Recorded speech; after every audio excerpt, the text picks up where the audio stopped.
Hi, welcome to the Corner of Knit and Tea, episode 297. My name is Laura. I'm also known as Fluffyk on Ravelry, Fluffykira on Instagram and Twitter. I blog over at thecornerofknitandtea.com. That's where this episode and every episode show notes will be. I have an Etsy shop called The Corner of Knit and Tea, where I sell my handspun yarns and patterns. And then we do have a Ravelry group, although we are not using that much these days because I know some folks are still having trouble with Ravelry. So hi, how are you? It is Monday, September 28th. We are almost at the end of the month, and wow, has it been a month. I am pleased to report that this week was much more productive and that my mood was quite a bit better. I'm not sure that much has changed, but it is the ebb and flow of these times we live in, that some weeks are better than others, and I will take a good week when I can get one. So I was super productive this week. I finished a lot of projects. Most of my finishing actually happened over the weekend. I will talk about a few things that I did not manage to finish and what is coming up. So how are you? We have not done anything super fun in the last week or so. It was mostly work as usual. We had really beautiful weather last week. It was nice and temperate, about 75. Saturday we went up to 90, which was crazy, and then yesterday we dropped temperature drastically and had thunderstorms. So today it is in the 60s, and we are supposed to maybe get our first frost. Well, no, we're not going to get our first frost this week. It's going to dip down to 39 degrees Fahrenheit, which is chilly but not frosty because that's 32. So yeah, that is what we have going on over here. Today I am drinking Harney & Sons Cranberry Autumn. This is another one of my favorite fall teas. It is black tea and spices. Let me see. We got black tea with cranberry and orange. It's got black tea, hibiscus, cranberries, orange peel, and other natural flavors. This is, these are actually sachets. I have had some loose leaf teas from them, but I really like their teas, and this is a good fall tea. And today, to spare you the repetitive mug, I grabbed my Hershey's mug, which technically is almost the same shape as my Hello Kitty Halloween mug, but I decided to go a week off. I can't use it every week. So my Hershey's mug and my Cranberry Autumn Harvest tea. That's delicious. So let's talk about all the things I finished this week because it's very exciting. So first up on the list of finishes is something I showed you last week. I had one sock last week, and this week I have a pair. These are the Wish You Were Here socks from Kitchen Sink Dye Works, I think is, I don't think it's that. The Kitchen Sink shop, I think. And it is a free pattern for a sock with just a little bit of a lacy section. And to be honest, I didn't really use the sock pattern that much. I used it for inspiration and this motif more than anything. I knit these socks in Moon Rover Wild Yarn. Unfortunately, she is not dying right now. I hope maybe she will come back one day, but this is her sock yarn, Wild. It is actually a little bit thicker than most sock yarns. I think of it more almost as a sport weight. It's just, I get a lot thicker gauge on it. So these are socks from my mom. I went up a needle size and down in stitch count. Sorry, I'm knitting my hair into these, I guess. It is a 1x1 rib for the cuff, then just a plain stockinette sock with this lace motif that is mirrored on the socks. I did a slip stitch heel with gusset. I did not do my garter edges on this one. I don't know why, I just didn't. And so I worked through this one. These are small socks. My mom has size 5.5 feet, so they went quickly. They do get on my sock blockers, and I can just barely squeeze them over my feet, which I think means that they will be good, warm, cozy house socks for her this winter. So that is done. That is another holiday gift marked off the list, which I am pleased to report, and I just love this. It's gray, and then it's got all kinds of flickers of color in it, pink and purple, and there are sections of green, and it was just a pleasure to knit. It's kind of hard to see, but you can see like little bits of green in there, and it was kind of just one more row so I can see what color comes up next. So these took about half the skein, and so I have another half the skein. I could probably do a pair of socks for myself. So which I might do one day, or I might use it for something else. I don't know. But like I said, at least right now, I am just happy that these are done and ready to go.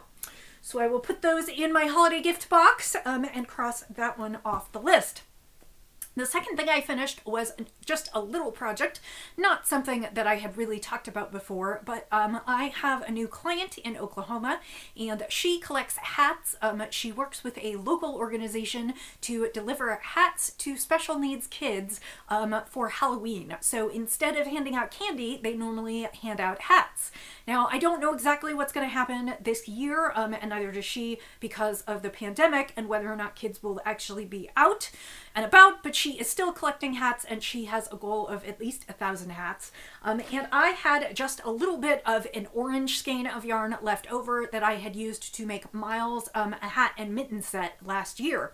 And I decided that it was orange and it's the holidays and harvest, and so I needed to find something to knit with it. I had just around 100 yards, and so I went and looked for child and baby hats. And I settled on Daniel's hat, which is a pattern. It is a free pattern by, I believe it's actually by Laura Chow, but it is on Zolda Teague's website. And it combines ribbing and one color brioche. So this is a little hat. It's got a little 2x2 ribbed edge, and then some one color brioche, and then some fun decreases at the top. And when I was done, I had just a little bit left over for a tiny little pom-pom. It's not the big pom-poms that I usually do, but I used up every last scrap of the yarn, and I have a little hat to send to a special little someone. I hope that I will knit another hat or two in the next couple weeks so that I can send those off to her, but I need to send them off soon if she's to have them in time for Halloween. So my plan is to try and knit one or two more hats in the next maybe 2 weeks and send those out. I have someone gave me some Cascade in kind of a burgundy colorway, and unfortunately Cascade is not a yarn company that I particularly support right now. I don't care for their politics, and so I choose not to support them. However, because the yarn was given to me for free, I want to make good use of it, and I really feel like particularly in contrast to their political views, I can use it to do some good in the world. And so my thought was that maybe I would knit up a few more hats in that yarn and send it off for a good cause. So I actually really like this pattern, and I might actually, what I have I believe is Cascade Heritage, which is their sock weight, and I might actually just hold it double and do this pattern again. And because I have more yardage for the others, I might try and do a couple other sizes. This technically is the baby size, but I think my brioche tension is kind of, I knit it per pattern, but I think my brioche tension is kind of loose, and I suspect it would fit a small child as well, like maybe a toddler. And the pattern came, I think, in baby, toddler, child, small adult, large adult. So it's got at least 4 or 5 sizes, which is excellent, especially for a free pattern. And so my plan is to knit a couple more of these and then send them off, because I think they're just a fun, really neat, I like the contrast in textures between the two of them. So that is that one.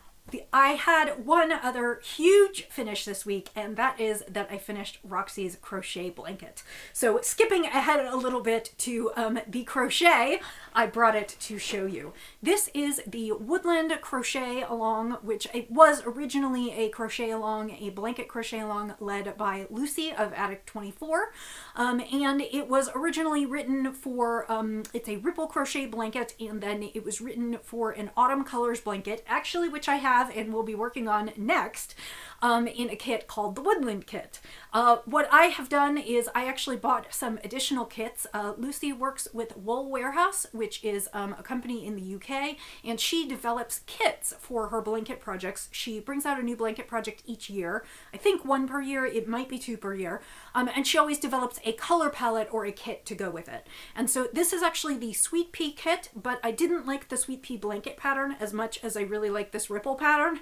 It's just kind of classic, and it's easy, and I like it, and it's one of my favorites of her patterns, so I just went ahead and took that color pack and applied it to this pattern.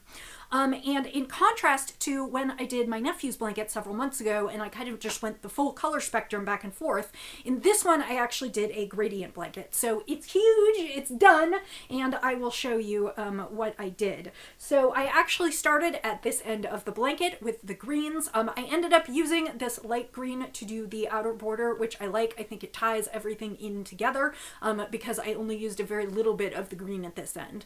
So I faded through the greens and then into some kind of blues and periwinkles, into cream and a very light pink, and then we kind of went through the cotton candy pinks and the peaches and the bright, bright pinks into the bright magentas and purples, and kind of ended on a bluey purple.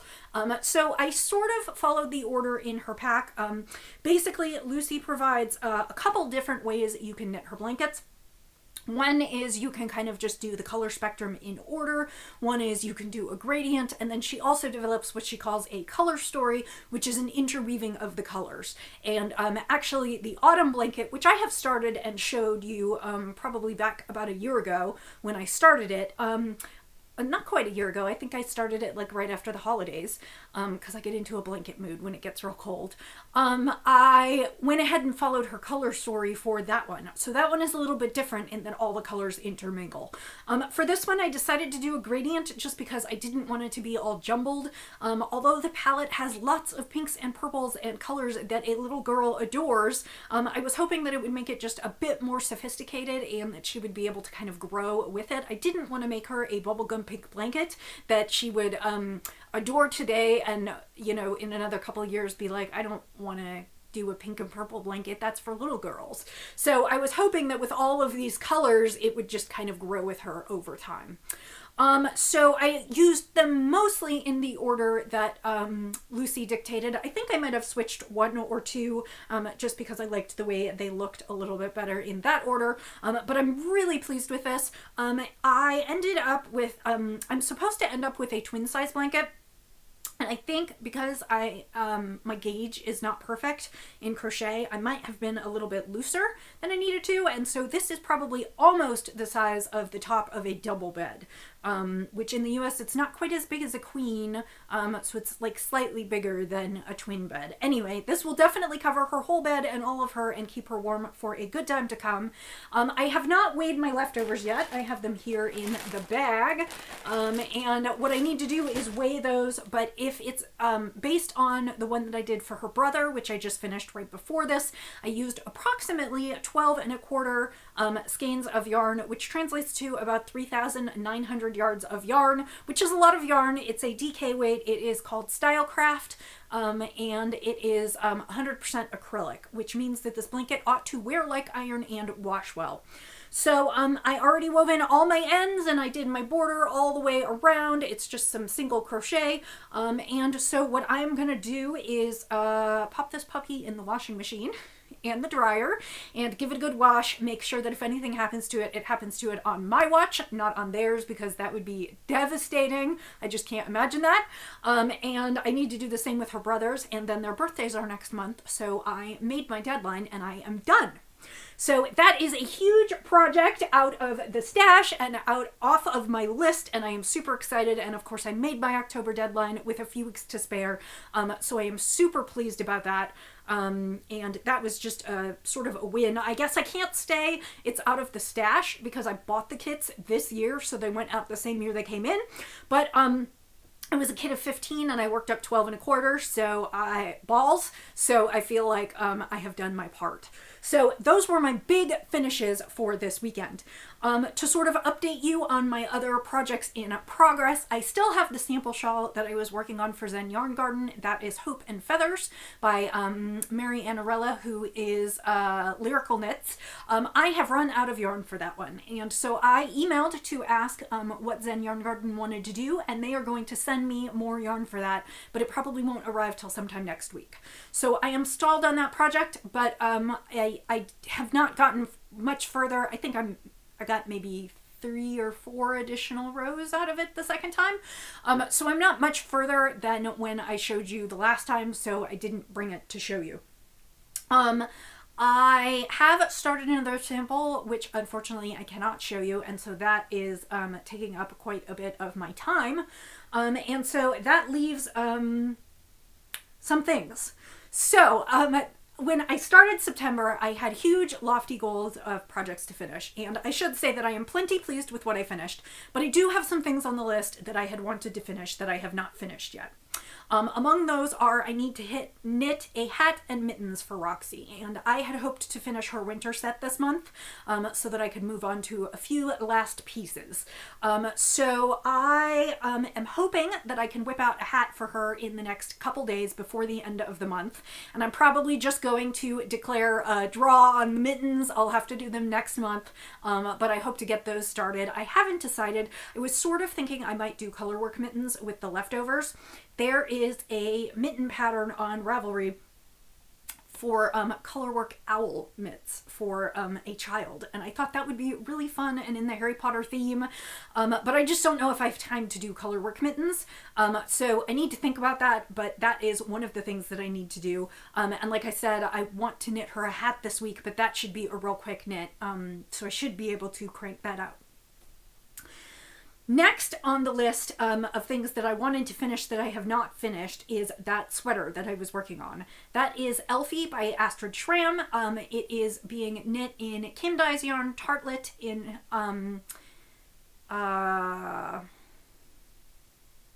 it is her Tartlet Sport, and it is in Plumstruck, and then it is also in Spun Right Round the Walkers. That sweater has seen zero progress since when I last showed it to you.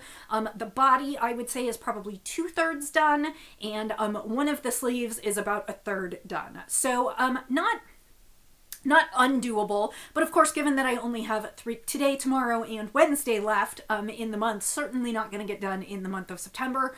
I really, really, really want to cast on a new sweater, so I think I'm going to try and work on that this week and see how much I can get done.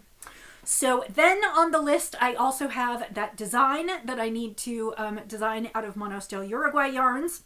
I have that hat for Miles, and then I have a pair of socks for my dad. And so I pulled out this yarn last night and put it into my sock bag, sort of in place of where my mom's socks had been. This is Barocco Comfort Sock. It is 50% superfine nylon and 50% superfine acrylic.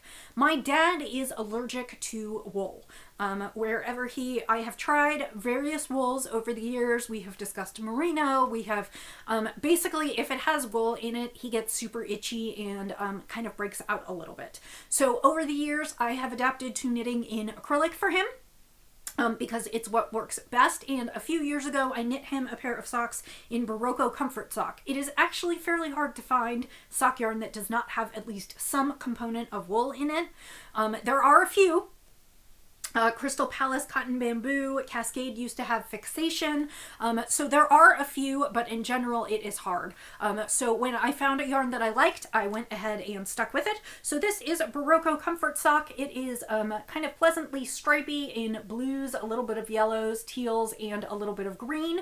And so my plan is to work on my dad's socks this month and get these done by the end of October for him. So I have plenty of projects for October, lots of little bits and pieces that I would love to get done for holiday gifts. I'm still not sure what I'm going to do for my brother-in-law. I think his holiday gift may have to be done in November. And I still have a few other things waiting in the wings, and I know I'm getting a new sample sweater to knit. So I have plenty of projects to keep me busy and plenty of things I would like to cast on, but can't allow myself to cast on until I do a few more things. So, but I am excited to have these projects out of stash, and that means that you will get to see some new things in the next week or two. I was feeling like my podcast was getting a little boring with all the same knits week after week after week. So I should have a few new things to be able to show you next week. That brings me to spinning. I have a finished braid to show you, and I decided that this week I am actually not going to spin another braid. So I did not select anything to work on this week. I think I'm going to devote my efforts to knitting and see what I can crank out, and then I will get back to spinning the following week. Excuse me. I don't know what it is. Mid-afternoon. Need more tea. Must have more tea. So This week I finished spinning a braid of Hello Yarn fiber. It was from the Fiber Club. I believe earlier this year it was called Watercolor, and it was on Falkland, and it is all kinds of yummy fall colors. And this is it finished. I ended up doing sort of a fractal spin. The first half of the fiber, I divided the fiber in half length. No, I divided the fiber in half widthwise, so 2 halves broken in the middle, and then one side I spun in 4 small sections to have short color repeats, and the other one I broke just in half so that it was 2 identical sections of long colored repeats. So this will kind of subtly stripe, and it is in the colorways of plum and rust, and then a little bit of a kind of swampy green and a little bit of a minty green. And so that is just a really nice fall palette. The Falkland didn't want to spin super thin without getting wiry, so I suspect that this is right around 300 yards of a probably DK weight yarn. It might be in the high 200s, so it would probably be good for accessories, particularly maybe like hand spun mitts. Falkland is not next to the, well, okay, I don't think it's super soft like the Merinos. It is definitely softer than a lot of the long wools. So it can be worn close to the skin, but it also it's a longer stapled wool, so it has a little more sturdiness and durability. So like this would be a really great pair of hand spun mitts for the fall. So if you are interested, I just need to give it a bath and get some final stats on it, and in the next couple days it will go up into my shop. So if you're interested in making yourself a little something for fall in fall colors, I also have a few other fall colored skeins in the shop if you're looking for a little treat for yourself. So that was a bit of a short one today, but I don't have, I'm kind of in that spot where I just cast off and finished a million things yesterday, so I'm not quite into the next set of things yet. I was discussing the other day with a friend of mine that I go through phases in crafting. I would say I am not a monogamous crafter in the sense that I do work on multiple projects at once. And some of that is because I just enjoy working on multiple things at once, and some of that is also to give me kind of different kinds of things to work on and projects that fill different needs. For instance, I almost always need a project that's kind of roundy or simple. I say roundy because it's like a hat or a sock going in the round, where there's not a ton of pattern, and it's something that I can do while I'm watching TV or while I'm on conference calls or to take in the car while we go out and run errands. So I always need a project like that I don't need to be consulting a pattern every few minutes. I do like more challenging projects, so those are where I kind of need to be sitting on my couch with my pattern, and I can usually watch TV, but I need to actually consult the pattern, so they're not like mindless projects, and I can't necessarily work on them while I'm doing some of the other things. The other thing is I try to have projects in different weights of yarn, different gauges on different needle sizes, and that is just a hand comfort thing, which is that, you know, sometimes if I'm knitting on very tiny needles or very large needles, my hands tire, and sometimes I can work for a while longer if I switch projects to a slightly different weight of yarn or style of knitting or needle size or you know, those kinds of things. So I generally find that I have anywhere between 2 and 4 projects that I'm consistently working on regularly. And so I'm trying to so what happens is that, you know, I finish a whole bunch of things and then I'm like, I want to cast on a whole bunch of things. And so I cast on 3 or 4 new things and I work on them all for a little while, and I'm pretty good about rotating. You know, one night I'll work on these 2 and the next night I'll work on the other 2. And so I see sort of iterative progress on them, but not like huge leaps and bounds. And then I get a little frustrated and I'm like, that's it. I just have to sit down and bang this one out. So then I focus on them one project at a time until I'm done with the project. And so I sort of do a combination of monogamy and non-monogamy, only in my knitting. We're only talking about knitting, folks. But that's kind of how I work. And, you know, I have some friends who work on one project at a time. I have some who never have more than 2. And then I have some who have tons of unfinished objects. And that, actually, usually I'm a little, that bothers me. I am a bit type A, and I really like to finish what I start. And in the last couple of years, I've found that I have a few more unfinished projects than I would like, where I pick up and move on to something else and don't get back to it right away. And I should say that I do not consider a lot of my blanket projects in those types of things. Like, I have a sock yarn leftover blanket project that I've been crocheting on and off since 2017, and that is not a project that bothers me because, for instance, because it's undone. For instance, because I don't know that I have enough sock scraps to actually make it as big as I want it to be. So I am always, by working on other projects, I am always creating materials to be added to that project. And also because that's a project that I pick up when I feel like it, and I do a few rows here and there. And so it's not something that I consider sort of in my active projects. And maybe that's putting too fine a point on it, but those do not bother me. What bothers me is when I start a sweater and then it sits in a bag, and I do have friends, and I'm not naming any names, I do have one friend who went and collected all her UFOs and found like 30 or 45 UFOs of projects in bags that she had started but not completed. And that would make me a little crazy. And I'm not saying that to judge her. I'm saying that because that would make me a little crazy. And I'd wonder where all my needles were at too. So I wonder what your project style is. If you want to tell me, feel free to leave a comment below.